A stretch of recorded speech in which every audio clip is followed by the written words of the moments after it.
बात करनी है नेटवर्क डिज़ाइन पे। हमने ट्रबल शूटिंग मेंटेनेंस हम देख रहे हैं, हमने देखी, तो अब डिज़ाइन पे भी कुछ बात करेंगे। और उसके बाद फिर जो आपके पास लेयर 2 की डिवाइसेज़ हैं स्विचेज़ की, हम उनको अंडरस्टैंड करेंगे, जिसमें हम स्विच टाइप्स को देखेंगे, जो आपके पास नेटवर्क डिज़ाइन में डिफरेंट लेवल्स पे यूज़ हो रही होती है।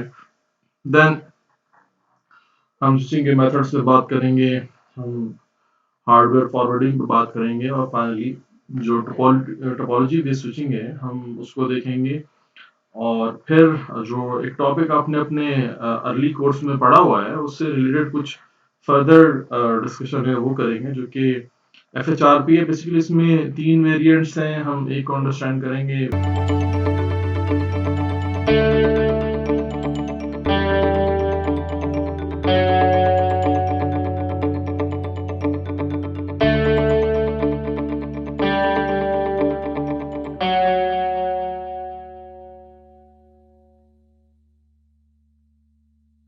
हम बात करते हैं नेटवर्क डिज़ाइन पे। अब नेटवर्क डिज़ाइन को जब आप देखते हैं, अंडरस्टैंड करते हैं, तो उसमें आपके पास अ 2 types of network design. Number 1 आपके पास है फ्लैट नेटवर्क।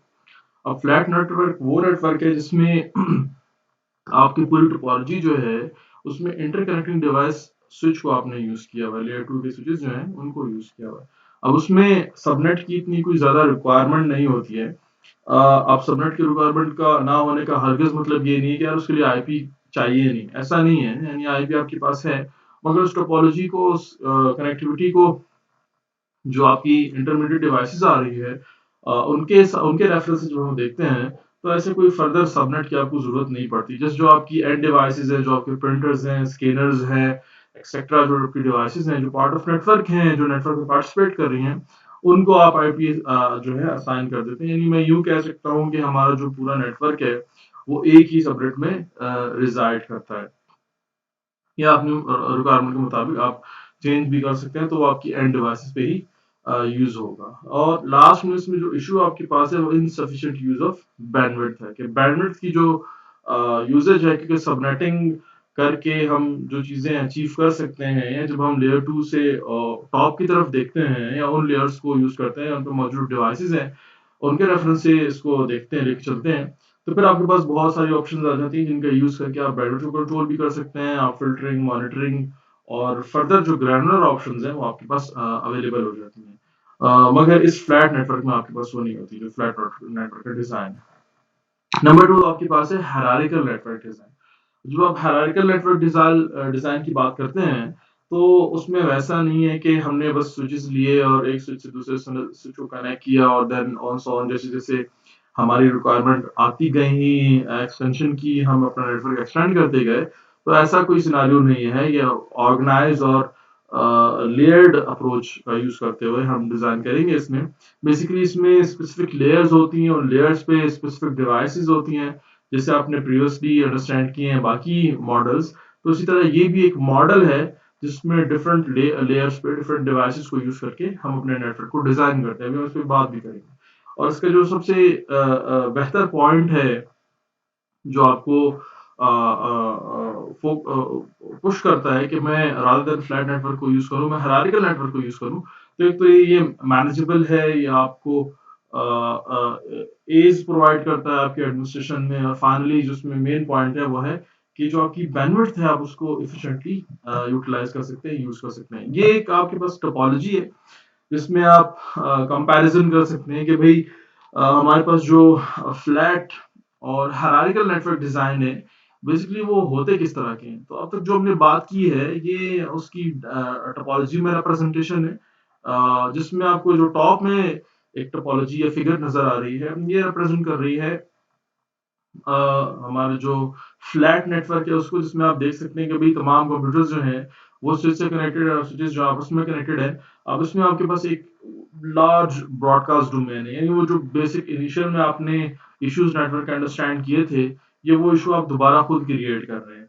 या डिपेंड करता है कि आपके ऑर्गेनाइजेशन की फाइनेंशियल जो सिचुएशन है, वो किस किस्म की है, वो आपको फाइनेंशियली कैसे सपोर्ट करते हैं। तो ये भी आपके पास एक अप्रोच, आप इसको यूज करना चाहते हैं, बेस करता है कि रियलिटी क्या है, तो उसको मद्देनजर रख के आपके पास ये अप्रोच है, क्योंकि उसमें मसाइल बहुत हैं। आसान भी बहुत है, तो एक साइड पे मसाइल भी बहुत है। नेक्स्ट जो आपको बॉटम में नजर आ रही टोपोलॉजी, वो हमारे पास है हायरार्किकल नेटवर्क टोपोलॉजी। अजान हो रही है, अजान हो जाए तो फिर हम इसको कंटिन्यू करते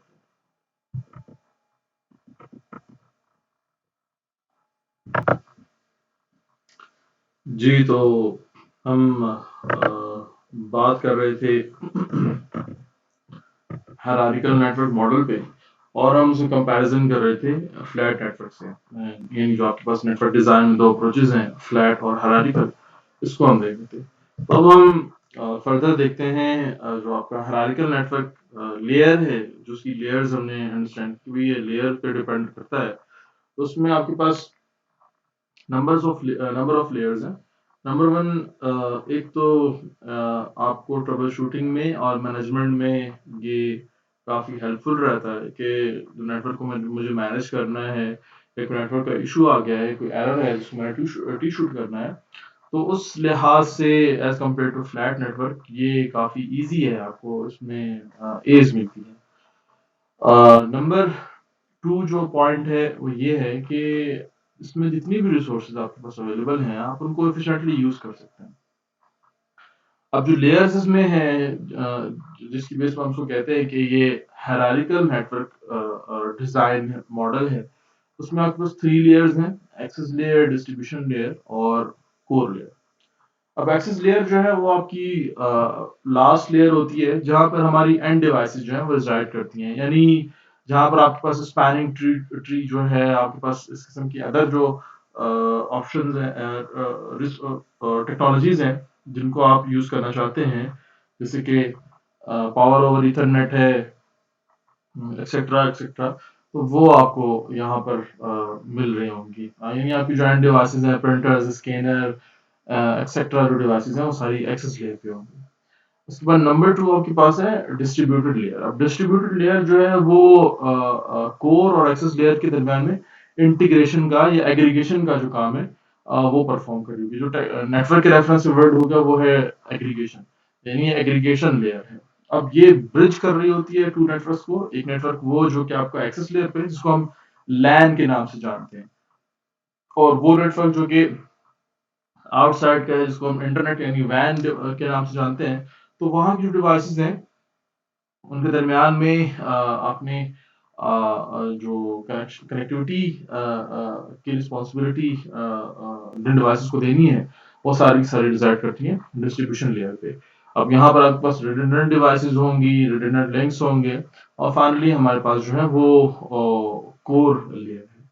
अब कोर लेयर आपकी एज लेयर है, जहाँ पर आपके पास हाई स्पीड राउटर जो है, या आपके पास जो आईएसआर राउटर्स जो हैं, या लेयर थ्री और उससे हायर लेयर्स की जो डिवाइसेस हैं, वो हम यूज कर रहे होते हैं। मैनी टाइम हमारे पास मल्टीपल डिवाइसेस होती हैं, हमारे पास पेयर्स में डिवाइसेस होती हैं, मैनी टाइम हमारे पास जो है वो मल्टीपल लिंक्स होते हैं, ताकि जो आपकी वैन कनेक्टिविटी है उसमें कोई इशू ना आ रहा हो। तो आपके पास जो डिस्ट्रीब्यूशन लेयर की डिवाइसेस हैं, उनके साथ यहाँ पे मेन कनेक्शन होता है, जिसमें मोस्टली हमारा फोकस हाई स्पीड या हाई बैंडविड्थ पे रहता है।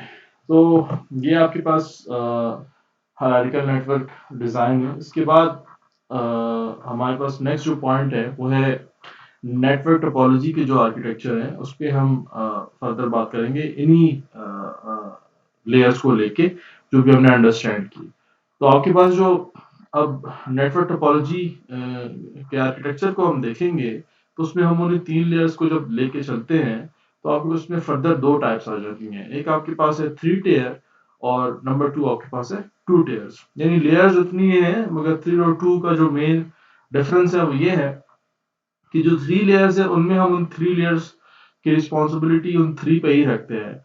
मगर आपकी जो ऑर्गेनाइजेशन है उसके पास फाइनेंशियल रिसोर्सेज इतनी ज्यादा नहीं है, वो कहती है कि यार, या जो आपके पास फाइनेंशियल बजट आपको एलोकेट किया गया है, वो आपको अलाउ नहीं करता कि आप इतनी डिवाइसेस जो है वो उनकी प्रोक्योरमेंट कर सकें। तो क्या ऐसा पॉसिबल नहीं है कि वो इक्विपमेंट जो हम एक सेपरेट लेयर के लिए लेंगे, जो कि कोर लेयर है, क्यों ना हम ऐसा इक्विपमेंट ले लें जो हमें दो लेयर्स पे सपोर्ट कर रहा हो, यानी उसमें दोनों लेयर्स पे जो होने वाले काम है वो हम एक लेयर पे कर सकते हो। तो उसके लिए फिर आप टू टेयर पे आ जाते हैं कि हमारे पास जो डिस्ट्रीब्यूशन लेयर है उसको हम कोर लेयर को कोलैप्स करके हम डिस्ट्रीब्यूशन लेयर के साथ ही देखते हैं कि अब हमारे पास जो टू टेयर्स है उसमें पहली लेयर जो है वो आपके पास डिस्ट्रीब्यूशन और कोर लेयर है और लास्ट लेयर जो है वो एक्सेस लेयर है। मगर जब थ्री टेयर की बात करते हैं तो उसमें आपके पास कोर अलग है, डिस्ट्रीब्यूशन अलग है और आपके पास जो एक्सेस लेयर है वो बिल्कुल डिफरेंट है। तो जो डिफरेंस है इन दोनों के दरमियान में, या मैं ये कहूँ कि वो मेन मोटिवेशन क्या है कि एक जो नेटवर्क इंजीनियर है वो टू टेयर्स को क्यों यूज करता है या वो थ्री टेयर्स को क्यों यूज करता है, तो उसमें मेन पॉइंट ये है कि आपके जो फाइनेंसेस हैं और आपके पास जो हार्डवेयर है, तो ये डिसीजन उसकी बेस पर यानी इस डिसीजन में उन पॉइंट्स का इन्फ्लुएंस बहुत ज्यादा होता है। उसके बाद हमारे पास नेक्स्ट जो थर्ड वन इसमें नेटवर्क टोपोलॉजी आर्किटेक्चर में हमारे पास थर्ड टोपोलॉजी अवेलेबल है, वो स्पान एंड लीफ है। अब जैसे कि हम देख रहे हैं कि बहुत सारे वेंडर्स हैं, वो क्लाउड सर्विसेज प्रोवाइड कर रहे हैं और जो करंट सिनेरियो चल रहा है उसमें भी आप देखते हैं कि यार वही बिजनेस चल रहा है या वो बिजनेस ज्यादा ग्रो कर रहा है जो कि टेक्नोलॉजी का यूज कर रहा है। कि अब हम वर्क फ्रॉम होम जिसको पहले लोग बहुत बुरा समझते थे, अब लोग उसकी तरफ जा रहे हैं। क्लासेस भी ऑनलाइन हो रही हैं, इवन स्कूल्स जो हैं वो भी इसमें ये किया जा रहा है कि भाई जो बच्चे हैं वो ऑनलाइन क्लास लें। ये अलग मसला है कि यार आप किस सिटी में किस लोकेशन पे रहते हैं, यानी ऐसी लोकेशंस भी हैं जहाँ पर आपके पास टेक्नोलॉजी ही नहीं है और आपके पास जो डिवाइसेस हैं वो भी लिमिट है कि एक घर में नंबर ऑफ यूजर जो हैं वो ज्यादा हैं और आप उन तमाम की क्लासेस जो है सेम टाइम पे हो रही है, वो एक अलग मसला है। मगर क्योंकि आपने देखा कि करंटली इस किस्म के बिजनेसेस जो हैं वो काफी उनको बूम मिला, जो ऑनलाइन सर्विसेज प्रोवाइड कर रहे हैं या ऑनलाइन अपना काम कर रहे हैं, अपना ऑर्डर करना है आप वो भी कर लेते हैं। तो किस्सा मुख्तसर ये है कि जब आप इस किस्म की सर्विसेज को यूज करने जाते हैं तो आप इंटरनेट पे, यानी जो इसको हम क्लाउड का नाम देते हैं, उस पर एक जो सर्वर है वो उसकी रिसोर्सेज को परचेज करते हैं और फिर अपनी सर्विसेज जो है उसका यूज करते हैं, प्रोवाइड करते हैं। नहीं, वो एक अलग वेंडर होता है जिसके पास एक सर्वर फॉर्म है और उस सर्वर फॉर्म में नंबर ऑफ डिवाइसेस मौजूद हैं, वो एक बहुत बड़े एरिया पे मौजूद है और वहां पे जो billions of millions of users हैं वो उसकी रिसोर्सेज को यूज कर रहे हैं। तो उस किस्म की आपके पास जो एक ऑर्गेनाइजेशन है जिसको हम सर्वर फार्म कह रहे हैं, जिसको हम डेटा सेंटर कहते हैं, तो वहां पर आपके जो टोपोलॉजी नजर आएगी नेटवर्क टोपोलॉजी आर्किटेक्चर्स के रेफरेंस से जब हम देखेंगे तो वो स्पैन एंड लीफ होगी। अब इसमें जब हम इस सर्वर फार्म को फर्दर देखते हैं तो उसमें आपके पास रैक्स होंगे, नंबर ऑफ रैक्स होंगे, एक रैक में आपके पास नंबर ऑफ सर्वर्स होंगे और फाइनली जब हम इंटरनेट कनेक्टिविटी की तरफ आएंगे या जो वायर कनेक्टिविटी की तरफ आएंगे तो आपके पास रिडंडेंट तो होंगे मगर वो डिवाइसेस कम होंगे। तो उसको इस टोपोलॉजी के थ्रू करेक्ट किया जाता है कि हर रैक के टॉप में एक स्विच होगा और हर स्विच जो है वो हर स्पाइन स्विच जो है जो आपका लेयर थ्री स्विच है जिसमें आपके पास लेयर थ्री की फंक्शनैलिटी भी है, उसके साथ वो डायरेक्टली कनेक्टेड है। यानी आपने डिफरेंस ये देखा कि हमारे पास प्रीवियसली थी एक्सेस लेयर, देन आपके पास थी डिस्ट्रीब्यूशन लेयर, देन आपके पास थी कोर लेयर। तो यहाँ पे जो नोड्स हैं जो आपके सर्वर्स हैं वो सारे के सारे क्या हैं, वो रिजाइड करते हैं एक्सेस लेयर में। इसमें जो आपके पास लीफ स्विचेस हैं, जो स्पाइन और लीफ हमारे पास जो टोपोलॉजी है, यहाँ पर आपके पास स्विचेस आ जाएंगे जिनको हम कहेंगे कि ये कहाँ पर है, ये आपके पास डिस्ट्रीब्यूशन में है। और फाइनली आपके पास जो स्पाइन स्विचेस है तो उसको हम क्या कहेंगे कि ये आपके पास लास्ट on आपकी कोर है। अगर हम उसको टू टीयर में अंडरस्टैंड करते हैं तो आपके पास स्पाइन स्विचेस और लीफ स्विचेस ये दोनों एक ही लेयर पे है और जिसका यूज करके आप अपने डेटा सेंटर की जो सर्विसेज हैं वो जो क्लाउड सर्विसेज यूज करने वाले यूजर्स हैं उनको प्रोवाइड कर रहे हैं। नेक्स्ट हमारे पास सिस्को स्विचेस की डिफरेंट टाइप्स हैं जो डिफरेंट लेयर्स पे यूज होती हैं। यानी ये वो टाइप्स हैं जो मोस्ट कॉमनली आप यूज कर रहे होते हैं। जब आप जॉब में आएंगे तो आप उनको देखेंगे कि यार यही यूज हो रहे हैं, यही ज्यादातर यूज हो रहे हैं। तो मोस्टली जो एक्सेस स्विचेस होते हैं जो एक्सेस पर्पसेस के लिए एक्सेस लेयर पे यूज हो रहे होते हैं वो 2960X है, 3850X, ये मॉडल जो है वो इस लेयर पे आपको विजिबल होंगे, यूज होंगे। इसी तरह आपके पास जो डिस्ट्रीब्यूशन लेयर है जहाँ पे मोस्टली हमें मैनी टाइम इस किस्म की डिवाइसेस भी चाहिए होती है जो layer two plus layer three की कैपेबिलिटी रखती हो। साथ में अगर आप देखेंगे तो हमारे पास स्विचेस की दो टाइप्स हैं जो आपको शुरू से आई होप पता है कि एक हमारे पास है लेयर 2 स्विच और दूसरा आपके पास है लेयर 3 स्विच। जो लेयर 2 स्विच है वो बेस्ड ऑन मैक एड्रेस जो है अपने फंक्शंस को परफॉर्म करता है, मगर जहां पर आपको आईपी यानी लेयर 3 और लेयर 4 यानी पोर्ट और प्रोटोकॉल की भी रिक्वायरमेंट है ऑपरेशंस में, तो वहां पर आप लेयर 2 नहीं बल्कि लेयर 3 के जो स्विच है जिसमें स्विचिंग प्लस राउटिंग की जो आपको ऑप्शन है वो मिल रही थी वो आप यूज कर रहे होते हैं। अब इसी तरह अगर मुझे कोर्स लेयर में भी एक स्विच यूज करना पड़ रहा है जिसमें मुझे लेयर 3 का स्विच चाहिए, तो मोस्टली वहां पर हम 6800 जो स्विच है सिस्को का उसको हम यूज कर रहे होते हैं। नेक्स्ट आपके पास जो पॉइंट है जिसको हमने अंडरस्टैंड करना है वो हमारे पास है डिस्ट्रीब्यूटेड हार्डवेयर फॉरवर्डिंग के जो सिस्को डिवाइसेस हैं जब वो ट्रैफिक को फॉरवर्ड करती हैं तो उसमें किस तरीके से डिफरेंट प्लान्स को यूज किया जाता है और ये टास्क किस तरीके से अकम्प्लिश की जाती है।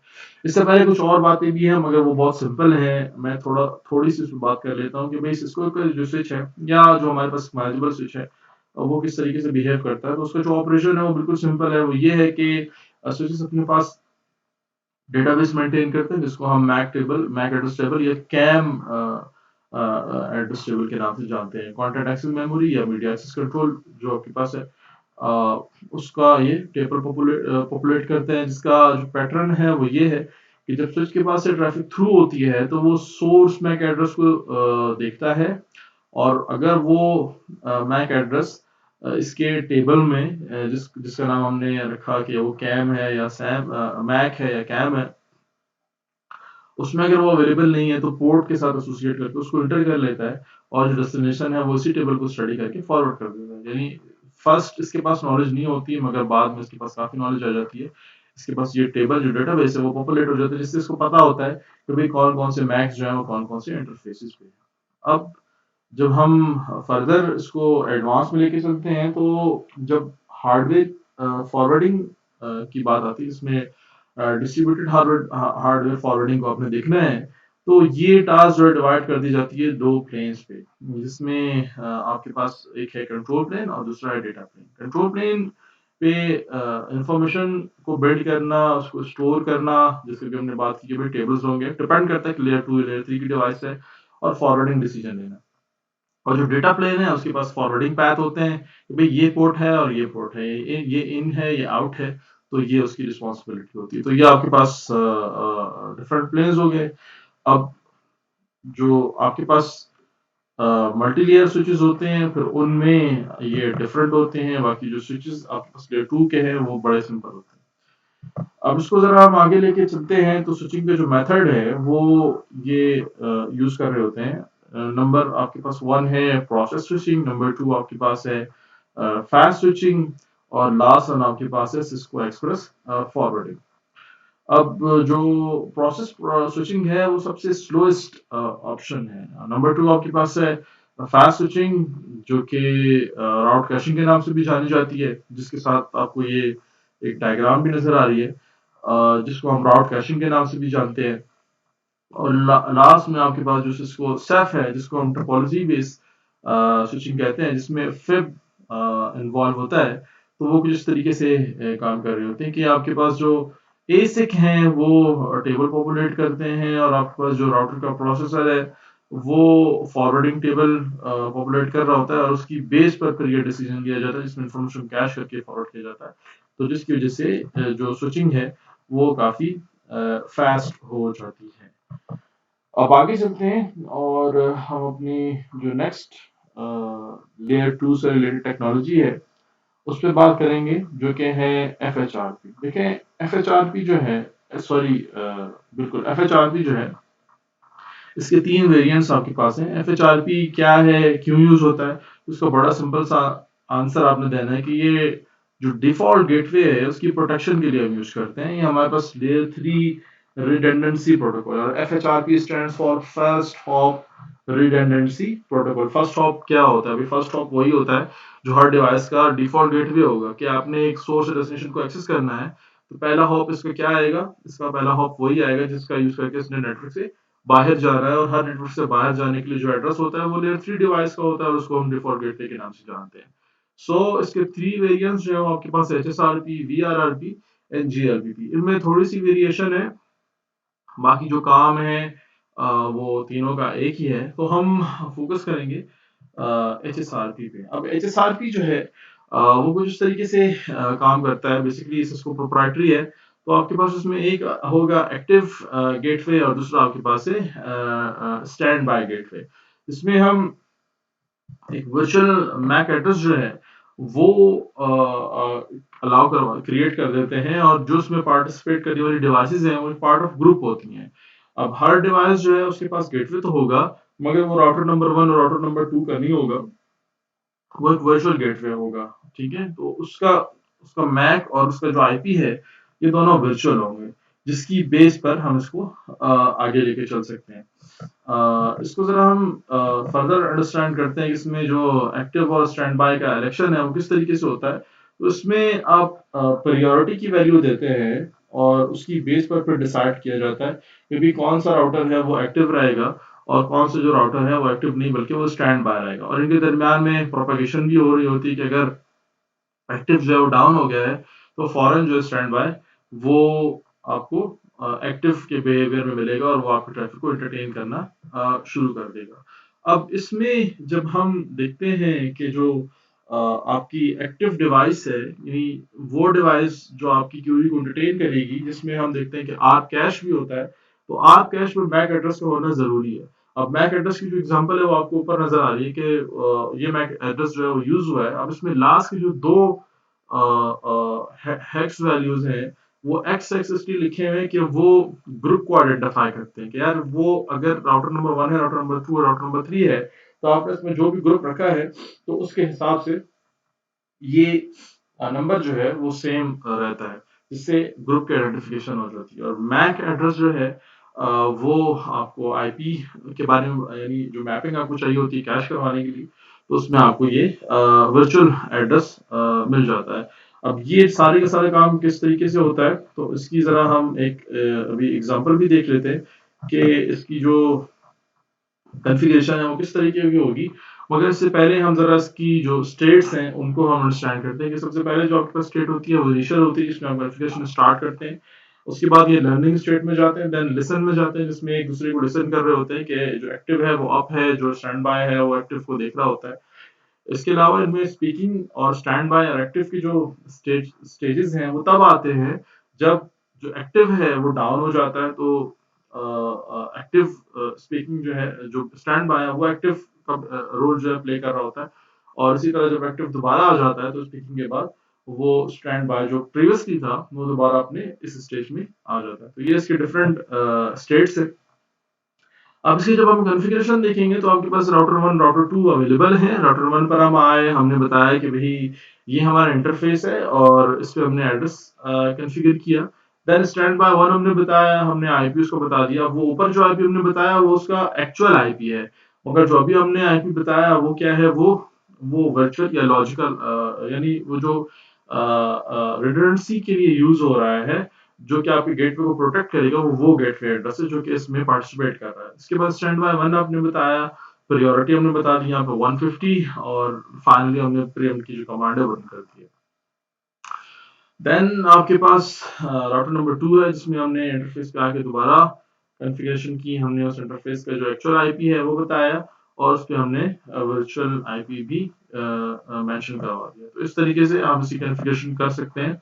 अब जब हम वेरिफिकेशन करेंगे, मिसाल के तौर पे हम राउटर नंबर 1 पे आते हैं और उसकी वेरिफिकेशन हम परफॉर्म करते हैं, तो आपने शो स्टैंड बाय की कमांड जो है वो रन करनी है, जिसमें आपको पता चलेगा कि भई ये जो राउटर है इसका क्या स्टेटस है और फर्दर डिटेल्स जो है वो क्या है। तो ये आपको बताया जा रहा है कि भई ईथरनेट 0/0 जो है ग्रुप 1 में है। आपने देखा था अभी हमने स्टैंड बाय के बाद नंबर 1 लिखा था जिसमें आप ग्रुप का नंबर बता रहे होते हैं।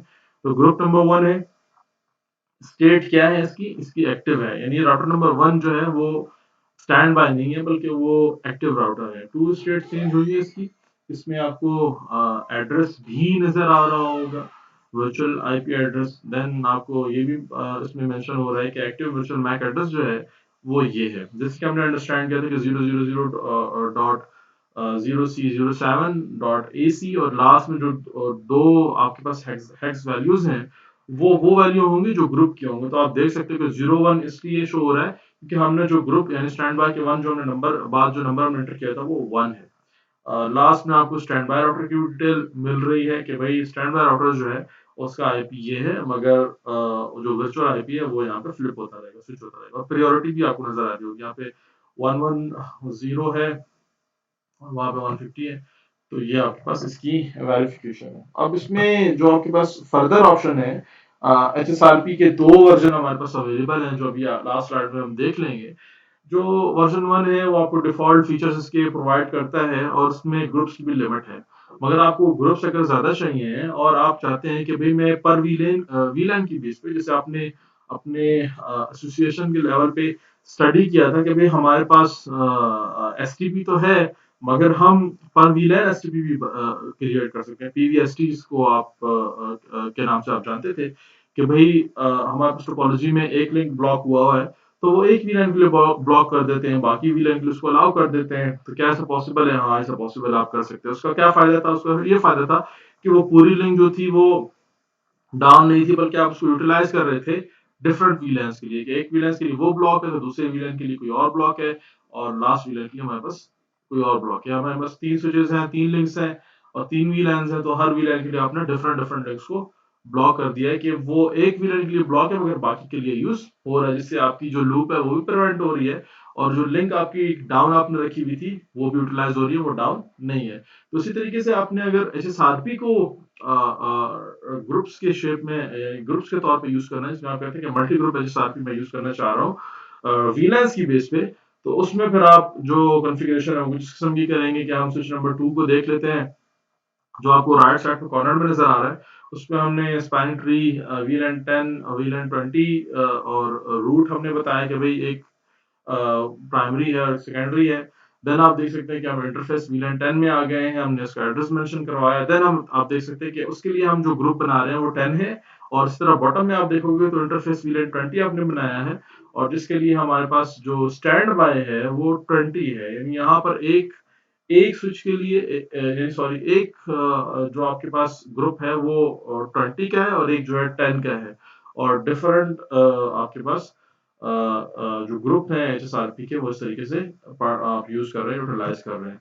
तो ये भी आपके पास एक ऑप्शन है। नेक्स्ट हमारे पास जो है वो एचएसआरपी इंटरफेस ट्रैकिंग है, जिसमें हमने अब तक ये अंडरस्टैंड किया कि भाई ये जो गेटवे है उसकी प्रोटेक्शन आपको प्रोवाइड करता है। व्हाट इफ ये हमारा गेटवे जो है वो इशू नहीं कर रहा है, हमारी जो वैन लिंक है वो इशू कर रही है। जैसे कि टोपोलॉजी में आपको नजर आ रहा होगा कि हमारे पास router number A, router number B है, जो कि दोनों एक आईएसपी से कनेक्टेड हैं। देखें, दोनों एक आईएसपी से कनेक्टेड हैं। ऐसा भी पॉसिबल है कि आपके पास दोनों अलग अलग आईएसपी से हो, तो उसमें क्या होगा उस पर भी हम बात करेंगे। उसमें भी ट्रैकिंग होगी मगर वो इंटरफेस की नहीं होगी, वो किसी और चीज की होगी, जो भी हम आगे चल के देखते हैं। मगर दिस केस में आपके पास पेयर डिवाइसेस हैं, या हम कह सकते हैं कि आपके पास ड्यूल डिवाइसेस है सिमिलर, और आईएसपी आपको जो है एक है। तो इसमें आप कहते हैं यार लिंक को भी ट्रैक करना है कि अगर लिंक डाउन हो जाए तब भी राउटर नंबर ए जो है वो एक्टिव नहीं रहेगा, क्योंकि लिंक डाउन है, तो राउटर नंबर बी जो है वो एक्टिव बन जाना चाहिए। तो उसके लिए जो कॉन्फ़िगरेशन होगी बेसिकली इसको हम कहते हैं इंटरफेस ट्रैकिंग। तो आप उस इंटरफेस पे आएंगे, जिसमें राउटर नंबर 1 के इंटरफेस पे हम आए, और उस पे हमने एड्रेस बताया जो हमने बताया हुआ है, और फाइनली हमने जो लाइन इसमें एंटर करनी है वो है स्टैंड बाय ट्रैक, और उसका सीरियल इंटरफेस मेंशन करना है, यानी जिस डिवाइस पे आप इंटरफेस ट्रैकिंग इनेबल कर रहे हैं। इसी तरह राउटर नंबर बी पर हमने बताया कि भाई ये इंटरफेस है, आपने इसको ट्रैक करना है। अब उसमें ये होगा, एक तो गेटवे को भी देख रहा है, डिवाइस को तो देख रहा है, मगर अगर डिवाइस और गेटवे ठीक है और लिंक डाउन हो जाता है तो उसकी बेस पर भी आपके पास ऑप्शन अवेलेबल है कि ये जो है एक्टिव और स्टैंड बाय आप इसमें स्विच कर लेंगे। जो एक्टिव एक्टिव नहीं रहेगा, जो स्टैंड बाय है वो एक्टिव बन जाएगा। तो नेक्स्ट हमारे पास एच एस आर पी की ऑब्जेक्ट ट्रैकिंग है। ऑब्जेक्ट ट्रैकिंग इस तरीके से है कि हमारे पास प्रीवियसली टोपोलॉजी थी, और टोपोलॉजी में एक आईएसपी था और मल्टीपल डिवाइसेस थी। व्हाट इफ अब इस किस्म का सिनेरियो है कि आप राउटर्स नहीं बल्कि एक मेन स्विच है जिसके बाद फिर आप उससे कनेक्टेड हैं, या आपके पास एक राउटर है जो कि आपको क्लाउड से ले जा रहा है, फिर क्लाउड के बाद राउटर एक और आ रहा है, या आपके पास एक स्विच है, उसके बाद फिर आप क्लाउड के पास जा रहे हैं, और उसमें आप कहते हैं कि यार जो हमारा आईपीएसएलए का एग्रीमेंट है टेलको के साथ, आईएसपी के साथ, अगर वो वायलेट हो रहा है तो उसको उसकी बेस पर हम क्या करेंगे, हम एक्टिव स्टैंड बाय को स्विच कर लेंगे, यानी जो एक्टिव एक्टिव नहीं रहेगा वो स्टैंड बाय जो एक्टिव हो जाएगा। ठीक है, तो इस केस में ये जो आपका सर्विस लेवल एग्रीमेंट है, सादा ज़बान में कि आपकी लिंक जो है वो अप डाउन स्टेट में जा रही है, उसका जो टाइम फ्रेम है, फ्रीक्वेंसी है वो ज़्यादा हो रही है, जो आपने आपके एग्रीमेंट के को एक्सप्लॉइट वायलेट कर रही है, सॉरी एक्सप्लॉइट कर रहा हूँ।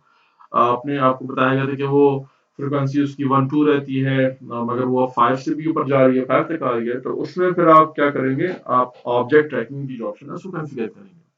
अब आईपीएसएलए मॉनिटर हमने 10 कॉन्फ़िगर किया, देन हमने बताया type echo protocol, IP, ICMP को ये हमने आईपी बता दिया जो कि 192.168.1.1 है। आप देख सकते हैं टोपोलॉजी में आपको नज़र आ रहा है। ह्यूमन राउटर नंबर 3 है जो कि क्लाउड में मौजूद है, क्लाउड के बियॉन्ड मौजूद है। देन आप ट्रैक कर रहे हैं आईपीएसएलए और उसके बाद फिर आपने इंटरफेस पे जो कॉन्फ़िगरेशन की है, इंटरफेस एफ फास्ट कनेक्ट 0/1 और उसमें जो हम कॉन्फ़िगरेशन कर रहे हैं, यानी जो हमारा राउटर नंबर 1, राउटर नंबर 2 है, साथ ही उसमें कॉन्फ़िगर है और आपको नज़र आ रहा है 10.1.1.254 उसको वर्चुअल एड्रेस असाइन हुआ हुआ है। तो अब हम इंटरफेस पे आ जाते हैं, यहाँ पे एड्रेस असाइन करते हैं, यानी हम राउटर नंबर 1 पे कॉन्फ़िगरेशन कर रहे हैं। हमने बताया no IP redirect, stand by version 2। अब यहाँ पर आप देख सकते हैं कि हम क्या कर रहे हैं, हम एक्सआरपी का वर्जन 2 यूज़ कर रहे हैं। जैसे कि मैंने आपको बताया था कि जहाँ पर आपको ज़्यादा ग्रैनुलर ऑप्शंस यूज़ करनी है और आप चाहते हैं कि मेरे पास नंबर ऑफ ग्रुप्स ज़्यादा हो, तो फिर वहाँ पर हम एचएसआरपी का डिफ़ॉल्ट जो है वो यूज़ नहीं करते हैं। डिफ़ॉल्ट वर्ज़न 1 है, हम वर्ज़न 2 पर आ जाते हैं, जिसके लिए आपको सिंपल बताना होता है stand by version 2। So stand by 1 group हमने बनाया 1, आईपी हमने बता दिया जो कि आपके सामने है, जो कि आपको टोपोलॉजी में भी नज़र आ रहा है 254। देन हमने प्रायोरिटी इसकी रखी है, प्रीएम्प्ट हमने रखा है जिससे रोल बैक आ जाएगा, स्टैंड बाय अगर एक्टिव बनता है तो एक्टिव आएगा तो उसको दोबारा असाइन कर दिया जाएगा, यानी दोबारा से स्टैंड बाय बन जाएगा और वो उसके बाद एक्टिव आ जाएगा। देन हमने बताया कि भाई स्टैंड बाय ट्रैक इथरनेट जो आपके पास है और उसके बाद आपने बताया ट्रैक 100 डिक्रीज 65। ठीक है जी, तो ये आपने वैल्यूज बता दी हैं और इसको मद्देनजर रखते हुए अगर ये इशू क्रिएट होता है आईपीएसएलए का, तो उसकी बेस पर भी जो रोल है एक्टिव का वो डाउन हो जाएगा और जो स्टैंड बाय है वो उसको एक्टिव के तौर पे देखने लग जाएगा। इसी तरह आपने एचएसआरपी कॉन्फ़िगरेशन की है और इसमें आप चाहते हैं कि जो डिवाइसेस पार्टिसिपेट कर रही हैं वो ऑथेंटिकेट भी हों, तो उसमें आपके पास दो ऑप्शंस मौजूद हैं एचएसआरपी के रेफरेंस से।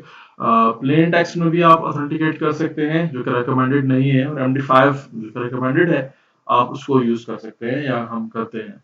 तो उसमें आपको बहुत सिंपल सी कॉन्फ़िगरेशन जो है परफॉर्म करनी होती है, जिसमें हम स्टैंड बाय ग्रुप ऑथेंटिकेशन और स्ट्रिंग बता देते हैं और उसके बाद जो आपका नेक्स्ट कमांड होगा वो स्टैंड बाय ग्रुप ऑथेंटिकेशन में आप की बता देते हैं। जो ऊपर कमांड रखी हुई है वो प्लेन टेक्स्ट की है, इसमें आप कोई भी वर्ड बता देते हैं, कोई भी स्ट्रिंग बता देते हैं। मिसाल के तौर पे मैंने लिखा stand by group authentication test word 1 2 3। तो दूसरी डिवाइस से मुझे कॉन्फ़िगर करना पड़ेगा, अगर ये नहीं होगा तो आपस में उनकी पेयरिंग नहीं होगी, ग्रुप को ज्वाइन नहीं कर पाएगा।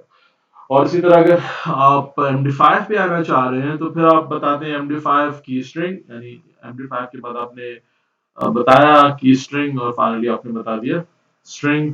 तो इस तरीके से आपकी जो कॉन्फ़िगरेशन है वो हो जाती है और फाइनली आपके पास ये ऑप्शन है जिसका यूज़ करके इनका जो हेलो और होल्ड डाउन टाइमर है वो अगर आपको चेंज करना है तो वो आप अपने रिक्वायरमेंट के मुताबिक चेंज कर सकते हैं। फाइनली इसकी जो वर्जन्स हैं हमने अंडरस्टैंड किया कि दो हैं, वर्जन 1 एंड वर्जन 2। और आज की क्लास में इतना ही है।